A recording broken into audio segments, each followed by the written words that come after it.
नमस्कार, मैं हूं निकिता और मेरे चैनल में आपको बहुत बहुत स्वागत है। नेहा सिंह राठौर को कौन नहीं जानता। अपने गायिका से मशहूर भोजपुरी इंडस्ट्री में नेहा सिंह बहुत फेमस थी। लेकिन अब यहाँ पे बात ये है कि आखिर नेहा सिंह राठौर को सज़ा क्यों नहीं हो रही। अब ये बात आप जानते ही हैं, पीएम नरेंद्र मोदी को टारगेट किया, यूपी में क्या है, और जो अटैक हुआ था पुलवामा में, वहाँ पे उस चीज़ को लेकर के उन्होंने मुद्दा उठाया था और सारा ब्लेम जा करके प्रधानमंत्री पीएम मोदी पर उन्होंने थोप दिया।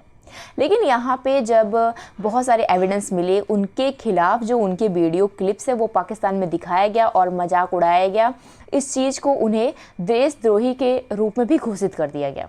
लेकिन इस केस को चलते हुए भी काफ़ी टाइम हो गया है और नेहा सिंह इस चीज़ से बच रही हैं। वो टाइम पे, तारीख पे कोर्ट हाजिर नहीं होती। जिस चीज़ को लेकर पुलिस जब उनके घर में गई तो उस चीज़ को बहुत बड़ा अफवाह बना के, इशू बना के उड़ाया गया कि नेहा सिंह घर से हो गए हैं फरार।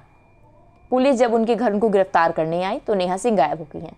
इस चीज़ को अफवाह मान के इससे चलेंगे क्योंकि अगले दिन नेहा सिंह का एक वीडियो वायरल हुआ जिसमें नेहा सिंह ने अपने ही अकाउंट से पोस्ट किया। उन्होंने अपने पति से कुछ सवाल किए जिस वजह से इस टाइम कहा जा रहा है कि उनके पति भी परेशान है। एक वकील का चैट आप साफ साफ देख सकते हैं कि उसने कहा कि नेहा सिंह के पति भी पछता रहे हैं कि नेहा सिंह की वजह से वो किस जगह में घिर गए हैं, किसी इस चीज़ में वो घिर गए, फंस गए हैं उस चीज़ में जहां उन्हें फंसना नहीं है। एक सुकून की ज़िंदगी कौन नहीं चाहता, लेकिन अपनी पत्नी की वजह से वो फंस गए हैं।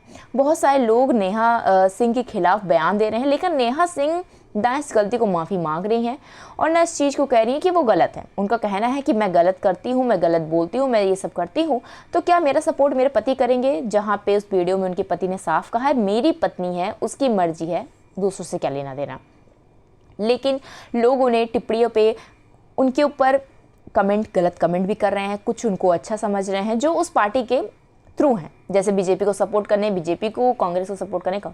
लेकिन हालांकि देखा जाए नेहा सिंह किसी भी पार्टी से बिलोंग नहीं करती हैं, ना वो बीजेपी से हैं, ना ही कांग्रेस से हैं। लेकिन अगर वो ये सोच के कर रही हैं कि बीजेपी को अगर वो टारगेट करेंगी तो दूसरी अन्य पार्टी उन्हें टिकट दे सकती हैं। लेकिन आप जानते हैं कि इस टाइम सत्ता बीजेपी के हाथ में है और अगर आपको सही सलामत रखे रही तो ही आपको अगले पार्टी टिकट दे सकेगा।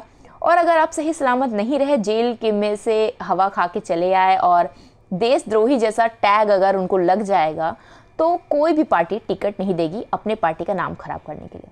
लेकिन इस टाइम देखा जाए तो बीजेपी पार्टी एक टाइप पे फिर घिरी हुई है। अब इस चीज़ को लेकर के अगर कोई टिप्पणी करेगा तो उसके ऊपर जनता सपोर्ट करने वाली टिप्पणी कर सकती है। हालांकि आप जानते हैं बीजेपी के एक नेता हैं जिनको हटाया नहीं गया, आप तो विधायक भी लोग बता रहे हैं, और सज़ा भी बढ़ गई। लेकिन बीच में जब उनको सज़ा हुई थी, इल्ज़ाम है कि उसके परिवार वालों को ख़त्म कर दिया गया। इस चीज़ के बारे में मैं अगले वीडियो में विस्तार पूर्वक से बात करूँगी और इसमें अभी क्या रहा है आप मुझे कमेंट जरूर बताइएगा और मेरे चैनल को लाइक और सब्सक्राइब करना मत भूलिएगा। धन्यवाद।